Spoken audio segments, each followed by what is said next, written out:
Documents detailing thousands of offshore accounts allegedly held by billionaires, public officials, and more. I spoke with Debbie Senzipper, one of the reporters in Pandora Papers investigation, about the role the U.S. is playing in all this. That conversation will be on our podcast later today if you miss it on air. I'm Kimberly Adams with the Marketplace Morning Reports.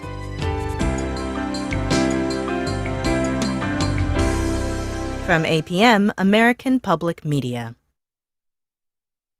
Dr. Gulani with Gulani Vision Institute, for 30 years helping patients with second opinions for correcting previous LASIK and cataract eye surgery. Are you experiencing vision problems from LASIK or cataract surgery? Learn more at GulaniVision.com. Vision for the world.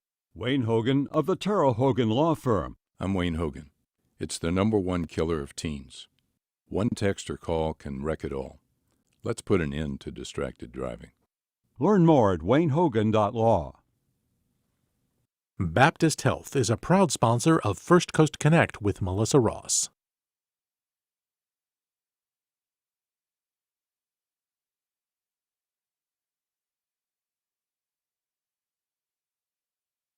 This is WJCT News 89.9 Jacksonville. Ahead in the next 5 minutes, live local news for the First Coast from the WJCT News team.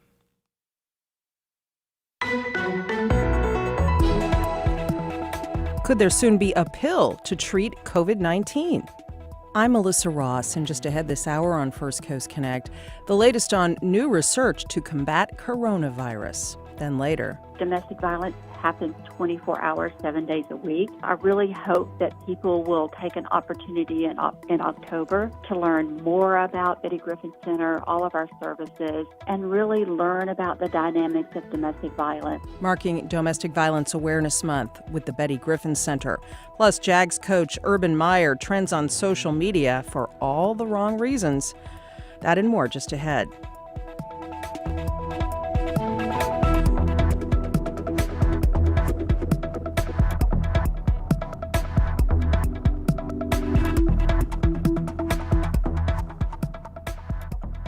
After the day's news.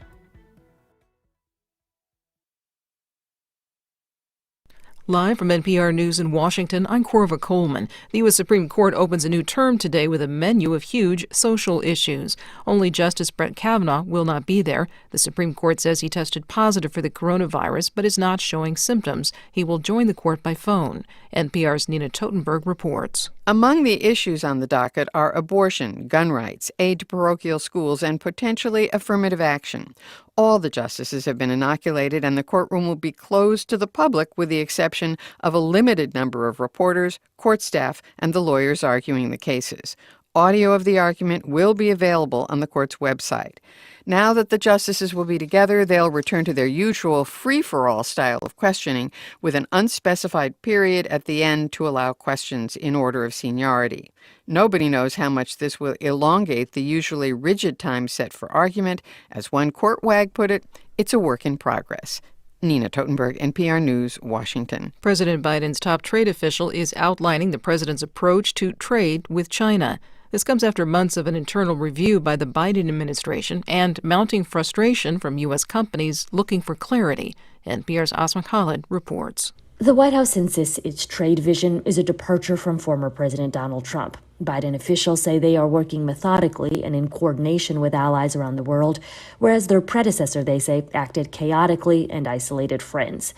Biden's top trade official is also expected to call out China for failing to live up to the trade agreement brokered under former President Trump. The Biden administration is not planning to quickly lift the Trump-imposed tariffs. Today, it's announcing a start to the tariff exclusion process, which would allow U.S. businesses to apply for an exemption to the tariffs for certain products.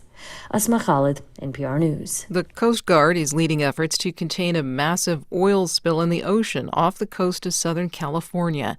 The miles-long oil slick has reached the beaches south of Los Angeles. Birds, wetlands, and sand are all being tarred and fouled. The busted oil pipeline may be linked to a drilling platform owned by a company called Amplify Energy. Martin Wilshire is the company's president and CEO. Our employees live and work in these communities, and we're all deeply impacted and concerned about the impact on not just the environment, but the fish and wildlife as well. We will do everything in our power to ensure that this is recovered as quickly as possible. It's believed some 126,000 gallons of crude oil spilled. 2 scientists have won the Nobel Prize for Physiology or Medicine. David Julius of the University of California, San Francisco, and Ardem Patapoutian of Scripps Research in La Jolla, California, described how the human body detects temperature and touch. You're listening to NPR News. Good morning. It's 9:04. This is WJCT News 89.9 in Jacksonville. Florida activists joined thousands around the country this weekend to show support for women's reproductive freedom. Here in Jacksonville, hundreds of people rallied on the Duval County Courthouse lawn Saturday morning, speaking against a proposed state law that they call an assault on the right to abortion as guaranteed by Roe v. Wade. Wells Todd with the Jacksonville Progressive Coalition was one of several dozen men participating in Saturday's demonstration. Women are going to have abortions no matter what. And we don't want to go back to the days where somebody uses a coat hanger or a knitting needle to cause an abortion. Roe v. Wade, when it was passed, it saved countless women's lives and still does. Saturday's demonstration in Jacksonville was part of a national call to action against the new anti-abortion law in Texas and similar legislation proposed in other states. Authorities say a third victim has died after a violent attack where an angry electrician wielding a knife and baseball bat killed 3 co-workers and injured another at the Florida home they shared in Davenport.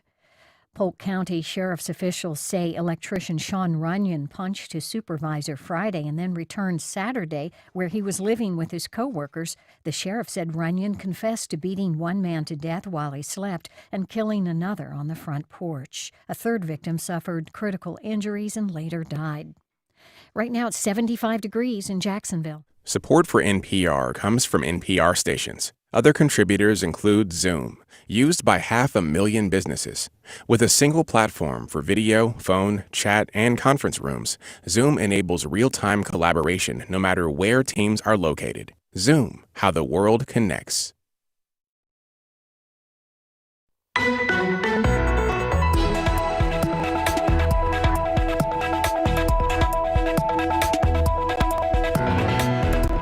Masks, vaccines, and now maybe a pill to ward off COVID-19. Good morning. We're live from Studio 5. I'm Melissa Ross, and this is First Coast Connect. Thanks for listening. Just ahead this hour, the latest on promising new research to combat COVID as the death toll from the virus reaches a grim new number. Already getting your calls. Join us. It's 549-2937. Then later, Jaguars coach Urban Meyer went viral over the weekend, but not because the team is winning. Our Josh Torres has a recap of this weekend's sports news and notes. But first this hour, America reached a grim milestone over the weekend. 700,000 deaths in the U.S. are now reported from coronavirus. The death toll now makes this pandemic the deadliest in American history. We have surpassed the death toll of the flu pandemic of 100 years ago. The good news is case numbers are finally starting to fall in Florida, and the vaccination rate has ticked up to above 57%, but the death rate in this state remains high. Now, here's what's new this Monday morning. There's research going on a new pill that could potentially treat coronavirus. Dr. Chirag Patel is Assistant Chief Medical Officer at UF Health Jacksonville, and he's on the line for a closer look at all of this and more. Dr. Patel, always so good to have you on the show. Good morning. Good morning, Melissa. Good morning, Jacksonville. And Jacksonville, give us a call as we talk about a pill potentially to fight COVID-19 and other important medical news you need to know right now. 549-2937. Call us up. Emails to firstcoastconnect@wjct.org. Tweets to @MelissaInJax. And our Facebook page is open. Well, as I mentioned, Dr. Patel, the nation passed the death toll number of 700,000 over the weekend. The tragedy of this pandemic continues to roll on, including here in Florida, where the death toll remains high. What are the latest numbers, and is it possible that we are past the peak? Yeah, so as for being past the peak, it really appears that way. Cases across the city look like they've been sort of lingering in the low 200s right now in terms of hospitalizations. ICU numbers are right around 100. What that's telling me, though, is that a larger portion of patients have that lingering but severe impact from their disease. And put another way, patients were sicker this time around and recovered at a slower rate. We also saw a higher percentage who ultimately succumb for the disease. But it does appear that we're through the worst of this. That's great. And so, what are you seeing at UF Health Jacksonville? It's my understanding it's mainly unvaccinated patients in your ICU, as it is in all of them. Yeah, that's correct. And that's not just the ICU, that's across the hospital and patients who are presenting to the emergency department for care. They are overwhelmingly unvaccinated. And the tragedy here in this is that the majority of those could have been prevented if individuals had gone out and gotten the FDA-approved COVID vaccine. Mm-hmm. Booster shots, third doses, and a vaccine for kids 5 to 11 are all in the pipeline now, too. Let's take these one by one. Who should be getting a booster shot? Yeah, absolutely. So this is a bit controversial. Many in the healthcare community are encouraging those individuals who are about 6 to 8 months past their completion of their series, or if you got Johnson & Johnson, your first shot, that when your booster is made available and you're in a high-risk category, you should get it. And high risk is very subjective at this point. You're talking about people who either have medical conditions that are going to put them at high risk, like compromised immune systems, or those who are going to be at a higher exposure risk for being around somebody who may have COVID. And that really includes a lot of individuals. My recommendation is to talk to your healthcare professional and ask them if a booster is the correct thing for you at this point. Yeah, and then for parents out there listening who have younger children, they are really eager to get the vaccine for kids who might be exposed to COVID in schools, particularly, say, in St. Johns County, where mask wearing is optional. That could be coming by the end of this year, correct? That's correct. And what you just said hits close to home for me. I've got 2 within that age group that are in St. Johns County schools, and I am eagerly anticipating the FDA's review of the Pfizer data and then the ultimate approval hopefully later this month. The FDA is meeting on October 26th to discuss that Pfizer vaccine for those kids aged 5 to 11. And typically what we've seen is that once the panel reviews it, it takes them a few days to make an ultimate decision. Just to put this into perspective for everybody, across the country in August alone, we had roughly 30,000 pediatric hospitalizations due to COVID. And since the pandemic began in kids that are aged 5 to 11, we've had 125 who have ultimately died from COVID and almost 1.7 million in that age group alone that have become infected with COVID. So this does impact children and can be catastrophic for them. Even more reason for once that vaccine is approved for that age group that we really get these kids vaccinated. We'll go to your calls for Dr. Chirag Patel at UF Health Jax in a moment, 549-2937. Dr. Patel, let's talk about ivermectin for a minute before we talk about this new potential COVID pill. The FDA again last week reiterated that ivermectin is not an approved treatment for COVID-19, yet people still are trying to use it. We've heard people coming into the hospital are demanding it, sometimes threatening to sue healthcare workers or even become violent with them if they won't give it to the patient. Can you talk about this? Yeah, I think there's 2 big things that are motivating this or driving this push. The first is, everybody included in healthcare, we're all desperate for more options to help patients overcome or prevent this illness. Okay, that's the first thing. And when you hear that something may be beneficial, it's in our nature to say, okay, I need to seek this out. That's the first thing. The problem is enough of the narrative isn't about the fact that there are no overwhelming studies that are showing us that there is any benefit of ivermectin to treat or prevent COVID. It is that misinformation that has once again led to this rush of individuals who are putting their health in jeopardy by taking a medication when used for unapproved indications that can be toxic for them. The only recommendations we have for ivermectin for COVID is in a clinical trial. That is, you understand the risks of taking it. you're going to be monitored closely, and you enroll in a valid clinical trial. That is the only time that somebody should be recommending it for its use, because again, it is not even authorized under emergency use. And we have better options than ivermectin at this point. Let's talk about that. Of course, monoclonal antibodies are one option to treat COVID patients who are positive. We do have a monoclonal antibody clinic set up in the downtown Jacksonville Public Library. That's actually quite controversial, only because it's closed the library down. And there have been calls to move this center somewhere else. But let's be positive in the sense that it has helped some COVID patients. Now, doctor, let's talk about this new research, clinical trials on a potential pill to treat COVID. Can you share your insights about this? What do we know? Yeah, so let me give you a couple of facts so far. So molnupiravir, not easy to say, is a antiviral I'll let you say that. medication. I practiced. It's a Merck antiviral that actually works similar to how the medication remdesivir works.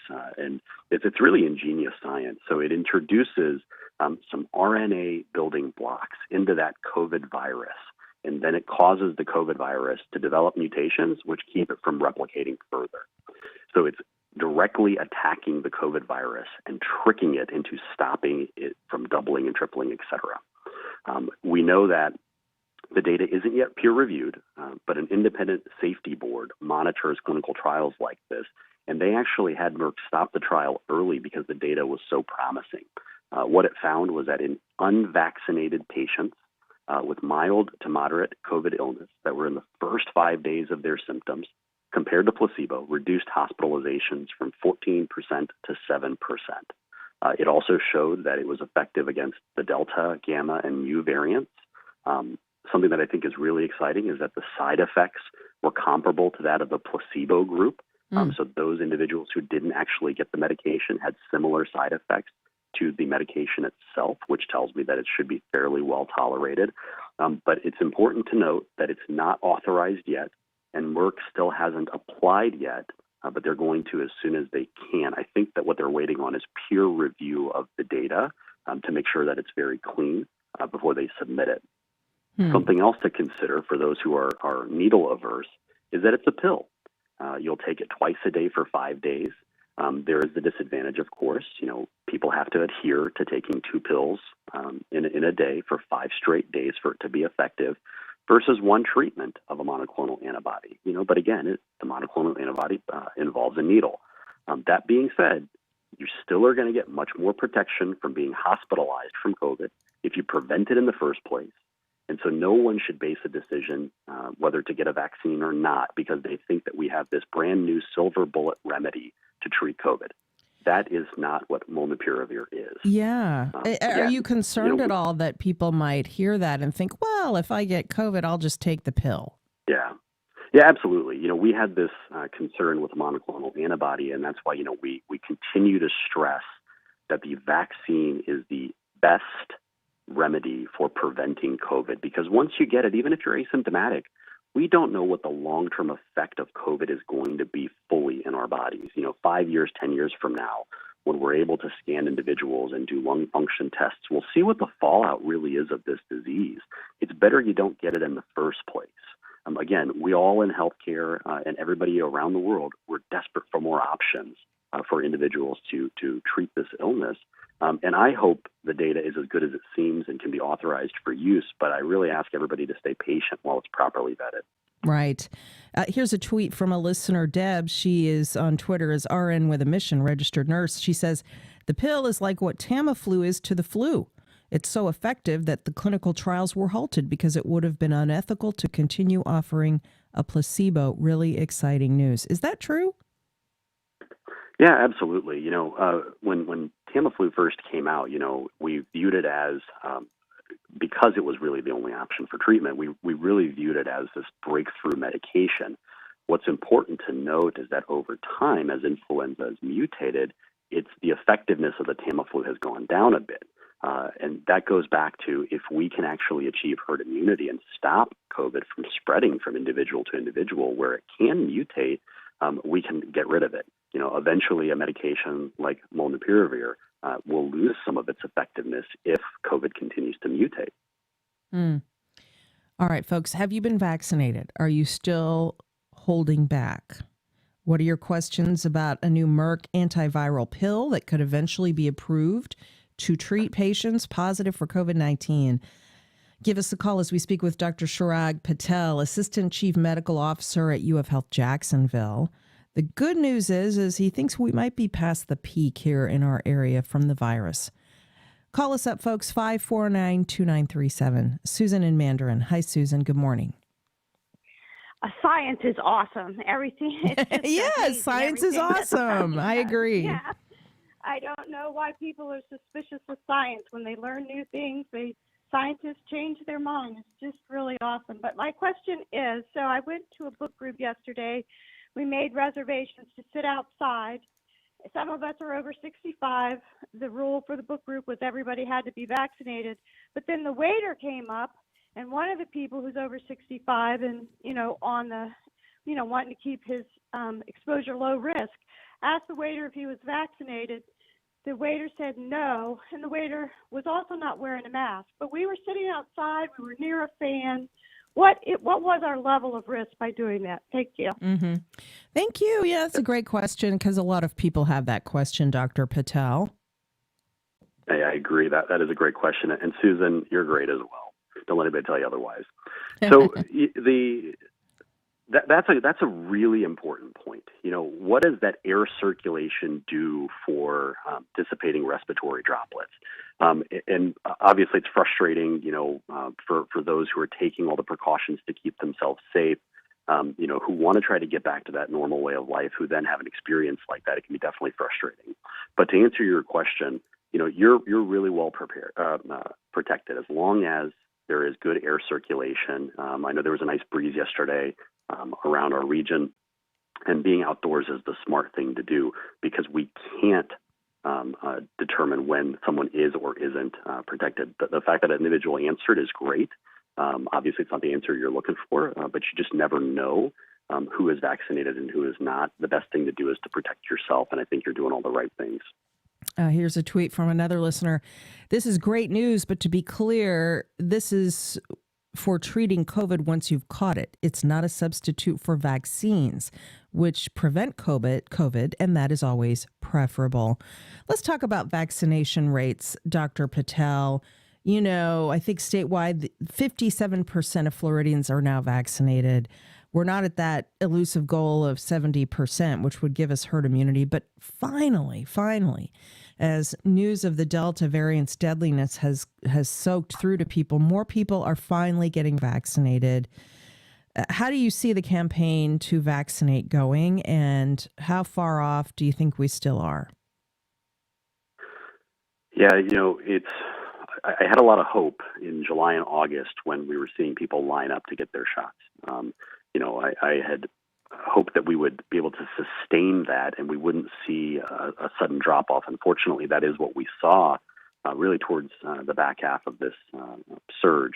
Individuals either A, said, okay, it's getting better, so I don't need to do this, or B, worst case scenario, they got sick and they said, gosh, now I've got natural immunity and so I don't need the vaccine. And, you got to keep in mind the high numbers of individuals who are contracting this, who didn't end up at the hospital, still developed some natural immunity. And I want to share the message I've been sharing. Even though you've developed natural immunity, that is going to wane in a few months. 2 to 3 is what we're seeing based on studies. You are going to be exposed again to contracting COVID. And so it is in your best interest to go and seek out that vaccination, even if you have had COVID in the past. Mm-hmm. In terms of how the efforts are going, I really think that we need to continue this narrative of prevention, this narrative of what our role is in the overall public health. We need to get away from this political conversation about this. Where was this vaccine developed, by who, under whose authority? It is proven at this point over and over again to be safe and effective, and we need to be considering the public health. Think about the fact that vaccines have eradicated illnesses like polio through herd immunity, right? It can't spread in your community. It can't mutate, and so we can stop it and eliminate it. So with that in mind, when somebody gets vaccinated, they're not just protecting themselves, they're protecting those around them. And if you think about it a different way, those unvaccinated are at much higher risk of being a carrier of the virus, sometimes unknowingly, and hence can infect those around them at a much higher rate than somebody who may be vaccinated. So you yourself could become a public health crisis without even knowing it if you're carrying it. Get vaccinated so you don't do that to your community. Yeah, the data is clear now. States and counties with higher vaccination rates, regions of the country where more people are vaccinated, they are simply seeing far fewer deaths, folks. The data is in, okay? Ellen in Atlantic Beach. Hi, Ellen. How are you? I'm good. How are you? Great. Go ahead. Yes, I'm wondering what the outlook is for a Moderna booster. Everything I hear about boosters is just Pfizer. How much longer do those of us who had the Moderna vaccine have to wait? And should we get the Pfizer booster? Would we be allowed to do that? Is that advisable? Or what is the outlook for us? Sure, Ellen. Lots of folks over 65 wondering that, and immunocompromised people too, Dr. Patel. Yeah. Hi, Ellen. And what's your comment hits close to home, Ellen. My parents are over 65, and they both had Moderna, and so they're anxiously awaiting their booster as well. What we know is the FDA has a date scheduled October 14th and 15th to discuss both Moderna and Johnson & Johnson, specifically the topic of approving a booster for them. So I think the wait is going to be over in the relative near future. From what I've seen, the data is similar to what the Pfizer data looked like, and if the Pfizer booster was approved based on their data, I anticipate the Moderna and J&J shots will be approved as well. So hopefully by Halloween, you'll have it. The second part of your question was, if I've gotten Moderna, an mRNA vaccine, can I get Pfizer, an mRNA booster? And so, yes, overseas, countries are allowing that, and even in many instances, we've had patients present to UF Health who have asked for a booster, who have had Moderna before, and we are allowing it because it is mRNA technology. It is similar technology. If you've had Johnson & Johnson, you should not seek out an mRNA vaccine as a booster. Please wait for the J&J booster. Here's a tweet from Emily. I got the Moderna vaccine. My 14-year-old had to get Pfizer. It looks like Moderna is a bit more effective, though, especially in breakthrough cases. Will they approve Moderna for younger Americans anytime soon, she asks. Yeah, the way the timeline is going right now for the FDA hearings is that it'll be the ages 16 and older for Moderna and Johnson & Johnson. Then they'll discuss the pediatric vaccinations, and I anticipate that shortly thereafter, probably sometime in November or December, Moderna will submit their data for the younger ages to seek authorization for that. Hope that answers your question, Emily. I know a lot of parents are anxiously awaiting any news. Matt in St. Augustine. Hi, Matt. Hi, thank you. I had a question for the doctor. He mentioned unvaccinated individuals spreading COVID where they might not have the symptoms, but they're still able to spread it. If someone's vaccinated and they test positive for COVID, are they communicable, or is it just a trait that's going to always test positive for the rest of their life because they have had it? Sure. Yeah, and we're getting other callers wanting to know similar stuff, Doctor. I think you already touched on this. People wondering if they've had COVID, are they now as immune as if they had gotten the vaccine? Other folks wanting to ask that. Can you explain again how immunity works and what the data is showing here? Yeah, absolutely. That's a great question, Matt. So first thing to consider is if you've been vaccinated and you contract COVID, in the short term, yes, you are going to be contagious. The good news is because you've been vaccinated, your immune system is going to ramp up and kick into action much quicker, and it's going to stop the COVID from replicating in its tracks, so it'll allow your body to clear it out much quicker. So your period of contagiousness is likely to be shorter than somebody who's unvaccinated. And so what is that period of contagiousness? We find that those individuals with mild to moderate COVID, typically within 10 days, are no longer contagious. And those who've had pretty severe illness, we say that 20 days is when you're not going to be contagious. That being said, those are actually pretty conservative, and it's likely that you're going to be not contagious anymore sooner than that. Was there anything else in that question that I left off? And again, you mentioned this a minute ago. If you've had COVID, you should still get vaccinated because you developed antibodies, but not as robust as the antibodies from the vaccine. We just need to reiterate that again, too. That's correct. Yeah. Okay. All right. I feel like we are just banging this drum constantly, Dr. Patel, and I know you feel the same way. But if you haven't been vaccinated, get vaccinated. Flu season is coming up, so keep masking up when you're in crowded areas. And, we saw a big crowd at the Jazz Festival over the weekend. It was outdoors, but hardly anyone was masked up there. What about these kinds of large-scale events? And we're going to be seeing a lot more of them in the fall. Yeah, those are tricky. Again, it has a lot to do with your air circulation and how close in proximity you are to somebody. We really believe that as long as there's good air circulation, the respiratory droplets that somebody could be breathing out, coughing out, sneezing out, laughing out are going to be spread out amongst the air rather quickly and in not enough quantity to infect you. But if you're having a face-to-face conversation with somebody and they cough in your face, the force of that is likely going to expose you to some droplets. And if that person's infected, you've got a good chance, especially if you're unvaccinated, you've got a good chance of picking that up. And even more reason why some of us still are suggesting that if you're going to be in a crowded area, indoor or outdoor, and you're not vaccinated, please still wear that mask to give you that extra level of protection that you wouldn't have otherwise. Always great to have you on the show. Thanks so much for starting off the week with us, Dr. Chirag Patel. He's Assistant Chief Medical Officer, UF Health JAX. Have a great week. Thanks, Melissa. Take care, everybody. All right, a quick break, but much more still ahead. Later in the hour, Jaguars coach Urban Meyer trended on social media over the weekend, but not because the team is winning. That's later, but up next. Domestic violence happens 24 hours, 7 days a week. I really hope that people will take an opportunity in October to learn more about Betty Griffin Center, all of our services, and really learn about the dynamics of domestic violence. A First Coast leader in combating domestic violence shares her wisdom. That's next. We'll be right back.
Well, thousands of people demonstrated across Florida over the weekend in support of women's constitutionally protected right to a safe abortion. The events were part of a national campaign organized to oppose a Texas law banning abortions after 6 weeks of pregnancy. Now, a similar measure has been filed in the Florida legislature. Stephanie Colombini talked to protesters in Tampa who say that action made their protest all the more necessary. Protesters marched to Tampa City Hall, carrying signs with statements like "No uterus, no opinion," and quotes from the late Supreme Court Justice and abortion rights champion Ruth Bader Ginsburg. 19-year-old Chloe Davies and her friends say it's scary to live in Florida, knowing state lawmakers are considering restricting their right to access an abortion if they ever needed one. It's something they're obviously trying to take away from us, like they are in Texas, and it's an important part of healthcare. It can save lives and save women's lives who are not ready to give birth or aren't financially ready, physically ready, emotionally ready. Past efforts to ban abortions after a so-called fetal heartbeat is detected, a term doctors say is misleading, have failed in Florida.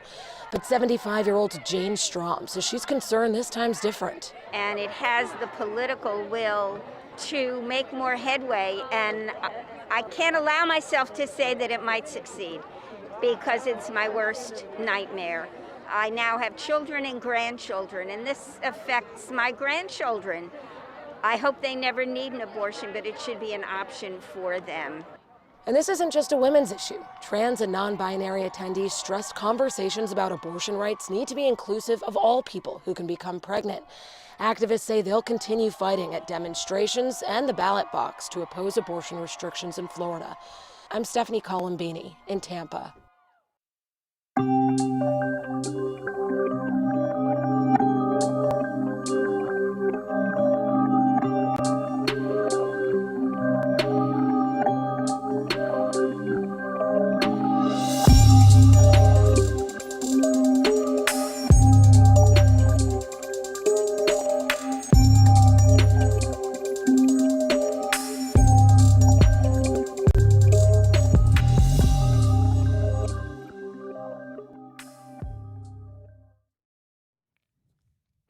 Well, after a 25-year tenure with the Betty Griffin Center in St. Johns County, CEO Joyce Marr has announced her retirement. But as Domestic Violence Awareness Month kicks off, she still has a lot to say about the importance of the center's work. Here's that conversation. Hi, Joyce. Good to be with you. Thanks for joining us. Well, thank you for having me. And congratulations on a 25-year tenure with the Betty Griffin Center. Serving for a quarter of a century is something to celebrate. Yes, it is. It is. I'm surprised I've made it this long. Now, the Betty Griffin Center really has become such a vital nonprofit for the St. Augustine area and St. Johns County.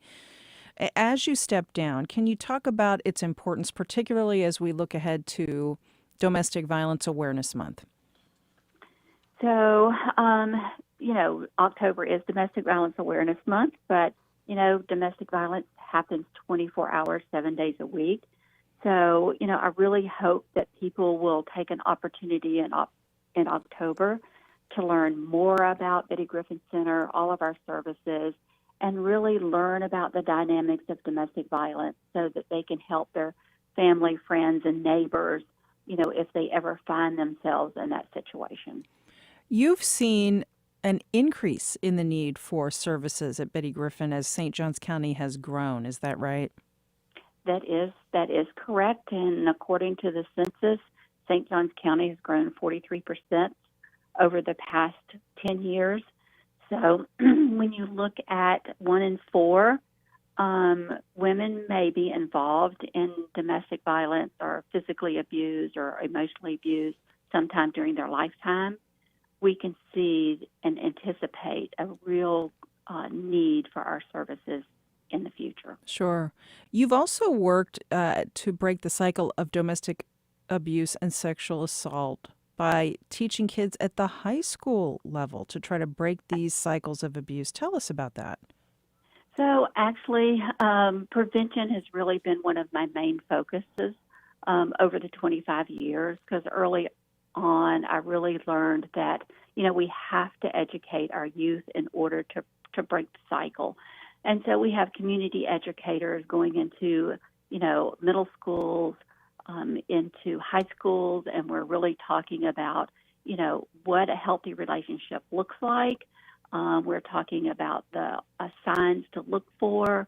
We're talking about what consent is, what consent's not as regards to sexual assault in the schools, to really educate the youth so that they can really start changing the culture on their campuses. We're also working within the college realm as well, because we're working with St. John's River State College now, working with both faculty, staff, and the students on the campus to really help them develop new norms for their campuses, and again, really help to identify when they can reach out and help a friend that may need help in either domestic violence or sexual assault. Sure. So your COO, Kelly Franklin, takes over as CEO October 1st. Absolutely. And as you head into retirement, thanks for all you've done. Any final thoughts as we really try to focus in October on this issue? As Kelly comes with a great amount of experience, she's been with our agency for almost 20 years, and so I'm sure that she's just going to pick up and move and enhance our services that we already have and really explore into listening to survivors and really listening to what their needs are. It has been a real privilege for me to be that voice for survivors when they were not able to speak up or they have been silenced. So I know that she will carry that on. And, as we go into October for Domestic Violence Awareness Month, it would be great if everybody would speak up and really, again, have that conversation with your family about domestic violence and sexual assault. Because unless we're willing to talk about it, it's going to continue, and everyone needs to be a part of that solution. Thanks for that, and thanks for all you've done. Joyce Marr, after 25 years leading the Betty Griffin Center, is handing off the baton. Thanks, Joyce, and enjoy retirement. Thank you. I appreciate you having me on. And I just want to say a quick thank you to all of our loyal supporters over the years, because we would not have been able to do what we're doing without our donors that have really supported us over those years. So thank you very much.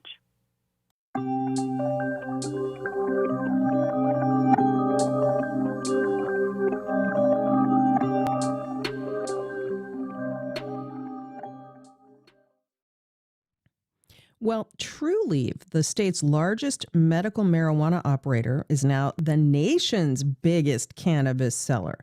They acquired a former competitor last week called Harvest Health and Recreation, Inc. Sally Kent Peebles is a partner at Vicente Cederberg and a member of Florida's Medical Marijuana Advisory Committee. She's on the line now with more about what this means for the cannabis industry and all the Florida residents out there who have medical marijuana cards. Hey, Sally. Good morning. Okay, so TruLieve is now a behemoth, the biggest cannabis retailer in the land. They closed on this $2.1 billion deal to acquire a competitor. What does that mean for TruLieve here in Florida and around the country? So TruLieve, first of all, this is a very exciting merger for Florida, because Florida, this is a startup that happened right here. And they have grown to dominate not just the U.S. market, but you could say the world market, because U.S. leads the world in the concentration of legal cannabis operators. If we take a look at their past, TruLieve received its medical marijuana treatment center license only 6 years ago. And that is when the Florida Department of Health had a competitive license application process. About 38 groups put together teams. They hired lobbyists and drafted applications that were sometimes 1,000 pages long. And TruLieve was successful in that process and was issued one of those licenses. And since then, it has grown to be the largest medical marijuana treatment center in Florida. It went public on the Canadian Stock Exchange and holds over 50% of the Florida market. And now even more with the Harvest purchase. And so not only will it be even larger in Florida, it also enables it to have a more national footprint. Before this, I think TruLieve was in 7 states, and now it's going to be in 11 states. It's going to have over 3 million square feet of cultivation in the U.S. and really kind of put Florida on the map. Now, TruLieve is setting up hubs across the U.S. One of them will be in Florida because they're hoping that eventually, I would guess, the state might legalize marijuana here for recreational use as well. Is that part of their strategy? Of course. I think that most of these companies that start with medical marijuana, they do hope to switch over to adult use. And, right now, as a medical marijuana operator, you're selling to about 1% of the population of a state, where, with adult use, you're selling to anyone over the age of 21 who's interested in coming into your store. I've been asked a lot, like, how could this affect Florida patients? We were already really seeing price wars before this, and there were some articles that Forbes put out that said that hinted that the price wars were because the multi-state operators located in Florida were trying to undercut TrueLeave. But really, prices are generally based on supply and demand, and while the demand's going to stay the same, as long as this is a medical-only market, by purchasing Harvest, TrueLeave now has more cultivation space, so could have more supply, which could bring prices further down. What does this mean for people who would like to apply in Florida to have a license to sell? It's a very limited playing field already. Does this limit it even more? It actually, because there is a law in Florida that only allows an operator to have one license at a time, because of this acquisition, Harvest had to sell its own Florida license to a new operator. So the number of operators stayed the same. It sold its license to Planet 13, which some of your listeners may know. They opened a huge dispensary on the Las Vegas Strip, and they're kind of known for having these really large stores. So we'll be seeing those in Florida, which will provide a new brand for patients to check out and try to see if it alleviates their symptoms. The Florida Supreme Court twice this year rejected proposed constitutional amendments that would allow people in the state to use recreational marijuana. Plenty of other states have legalized medical marijuana after a long fight did finally become legal in this state. How do you see the cannabis industry moving in Florida over the next decade? Well, I think at least my hope is that we do switch over to adult use. As you noted, the Supreme Court did shoot down both Make It Legal Florida's attempt as well as Regulate Florida's attempt to have an initiative on the 2022 ballot. So that means our next chance for a constitutional initiative is going to be in 2024. I do think there's a good chance that we'll have something on the ballot at that time. In the meantime, we could see something legislatively, but the way that Florida is politically, I don't see a legislative attempt, being successful here in Florida. But hey, you never say never. We're kind of being left behind in the U.S. by not having adult use here. 2/3 of Americans support legalization, and that really includes a majority in every age group and every educational level and every income level. This is really no longer a stoner issue. 48% of Republicans, and 83% of Democrats, but 48% of Republicans do support this. So it really is a bipartisan issue, and I hope that Florida is able to move that forward, at least by 2024, when we'll most likely see it on the ballot. And looking ahead to that, how are other states leveraging the revenue from cannabis in a way that Florida may eventually copy? This is a massive business, and it's growing all the time. Oh, absolutely. So, generally, while medical marijuana is not, it's a medicine, so they don't generally tax it in these states. The tax revenue from adult use marijuana can be massive. Colorado pulled in $1 billion in state revenue, and of course, it can generate jobs as well. And that money can be used for education, college scholarships for low-income students, schools, road infrastructure. I lived in Colorado and practiced marijuana law in that state for years, and the economy was just booming there, and a lot of people point at the cannabis industry for helping generate that sort of wealth. In the meantime, this deal has gone through, and you can't miss the TrueLeave locations around town. Of course, they do have competitors. They don't have a complete lock on the market here, Sally. No, there are 22 licenses in the state of Florida. As I mentioned, the state of Florida only issued 5 back in 2015 through a competitive process, but an additional 17 licenses that lost in that initial 17 groups that lost in that initial competition. They then sued the state and were issued licenses through a settlement agreement. So we have 22 in the state. Several of these are not very operational. They have very limited operations, but they're ramping up over time. Because the cannabis industry is federally illegal, it is very difficult to get loans. So sometimes they have a license to operate, but they don't have the capital to do so. So they have to get hard money lenders. So, we were hoping that the federal government will pass some legislation to allow for banks to serve the cannabis industry. We do have the Safe Banking Act. It was passed by the House of Representatives early this year, and it is waiting on a Senate vote. But the Senate Majority Leader Chuck Schumer just recently said that he and some other colleagues are going to block any attempt to pass the Safe Banking Act because they don't feel it includes enough robust social equity provisions or is not comprehensive enough. Which is disappointing because most cannabis legalization efforts are done very incrementally and very slowly, and block this attempt is really just going to hurt the existing licensees. Sally Kent-Peebles, a partner at Vicente Cederberg and a member of Florida's Medical Marijuana Advisory Committee, giving us important insights into the cannabis market. Thanks for joining us. Of course, thanks for having me.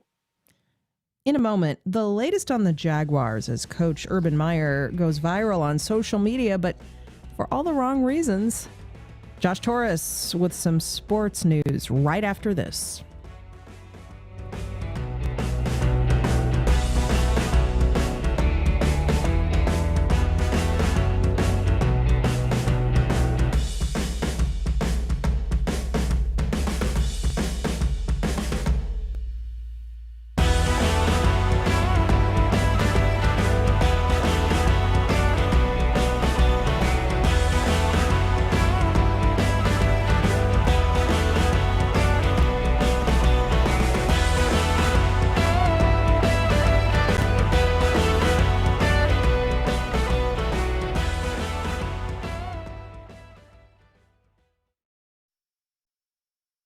Congaree and Penn Landscape Trees, Jacksonville's family-owned large tree installation, relocation, and comprehensive landscape installer. More info and appointments available at congareetrees.com or 527-1945. CNS Healthcare is offering an agitation associated with Alzheimer's dementia research study. Has Alzheimer's changed your loved one? Have they shown verbal or physical symptoms of agitation? Learn more at 904-281-5757. I'm Marco Werman. The World's Newsroom brings you the big picture stories and some other stuff. Dear Sir, I like words. I like fat, buttery words such as ooze, turpitude, gluttonous, toady. I like spurious, black as white words such as mortician, liquidate, tonsorial. Join us and hear the world. This afternoon at 3 here on WJCT News 89.9.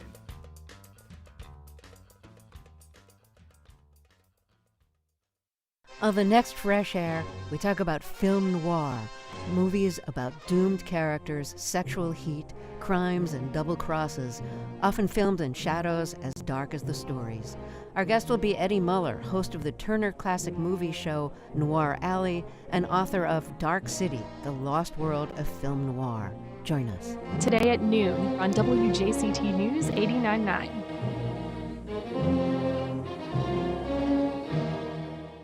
Issues that deeply divide the nation, abortion, gun control, religious freedom, are all about to come before the Supreme Court.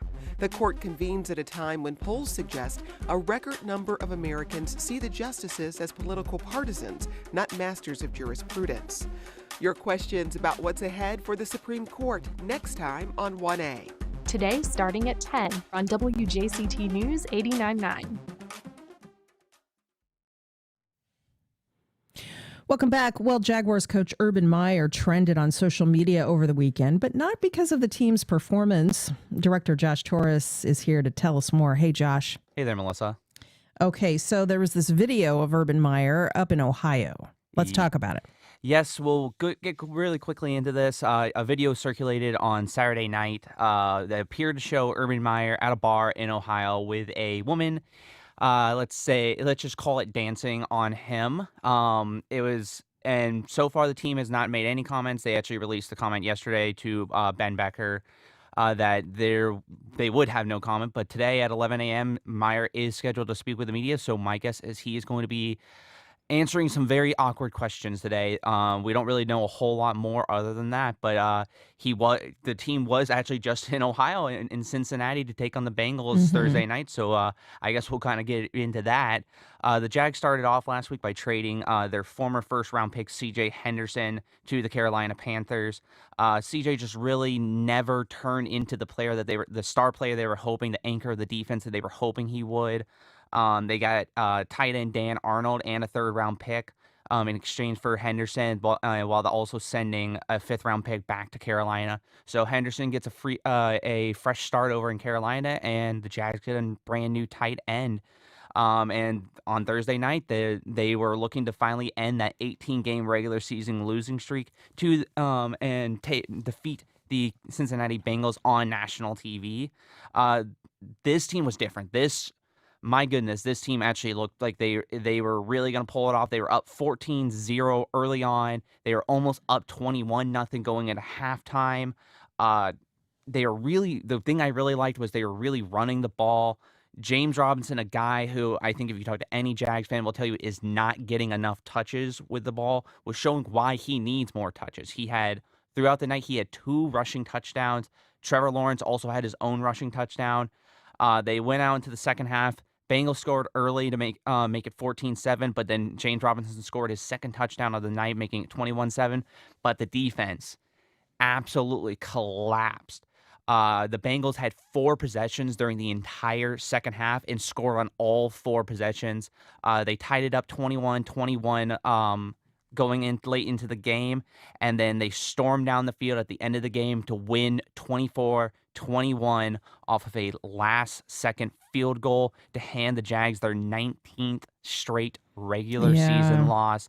This is definitely starting to get very, very frustrating. They're in Detroit Lions territory with this streak, Josh. They are actually, and that's one of the saddest things about this. But because especially this was easily the offense's best game of the season. Trevor looked poised in the pocket. He was working through his progressions. He really, really looked easily the best he is. Even though he didn't have a passing touchdown, that easily was one of the best games he has had. And that's the great thing, is that's the one hopeful thing about this, is that Trevor Lawrence is improving every single week. Every single week since the beginning of the season, he has looked better and better. Looks like he's really, really finally learning the NFL game. And James Robinson is showing why he needs more touches. He had 2 rushing touchdowns, and if they continue to use him, he's really going to be – this offense can very much be a problem for the NFL. Also to add, Josh Lambo was inactive due to personal reasons, and his replacement for the night, Matt Wright, hit all of his extra point attempts. So Josh Lambo's his time with the Jags is really starting to be put into question. All right, let's talk college football for just a minute.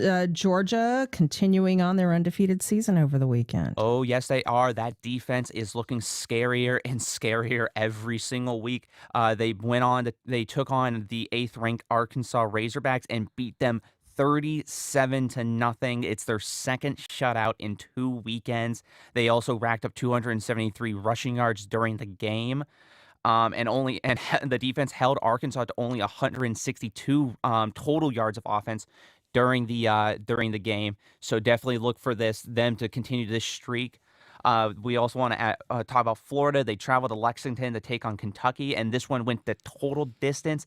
And Kentucky came back from being down early in the game to take down the 10th-ranked Gators, 20-13. That drops the Gators to 3-2 on their season. And it's the first time since 1986 that the Wildcats have beaten the Gators on their own home field in Lexington. And it's only their second win in 35 attempts against UF. So definitely not a good look for Dan Mullen, who just signed a big new contract over the offseason. It's not a good look for him or this Gators team as they head into this weekend at 3-2. The same night that the Jags were over in Cincinnati, Miami was looking to finally get over that 500 mark that they took on Virginia.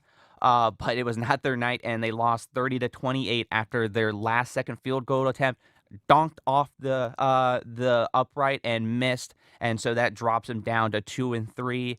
And then the last game we want to talk about is FSU. They're off to their worst start since 1974, and they finally got into the win column. They won 33-30 against the 3-1 Syracuse Orange. And it was off of a nice walk-off field goal. QB Jordan Travis took over the starting role from Mackenzie Milton and had 2 touchdown passes and ran for 113 yards and added his own rushing touchdown. Follow Josh on Twitter at Josh is a Polar Bear. He tweets about sports and other items of interest always on that platform. And thanks so much, Josh. Thank you, Melissa. And thanks for directing the show, too, along with our amazing team here, senior producer Heather Schatz, associate producer Catherine Hobbs, and editorial director Jessica Palumbo. I'm Melissa Ross. We'll be back at 9 a.m. tomorrow. Have a great and safe Monday, everybody.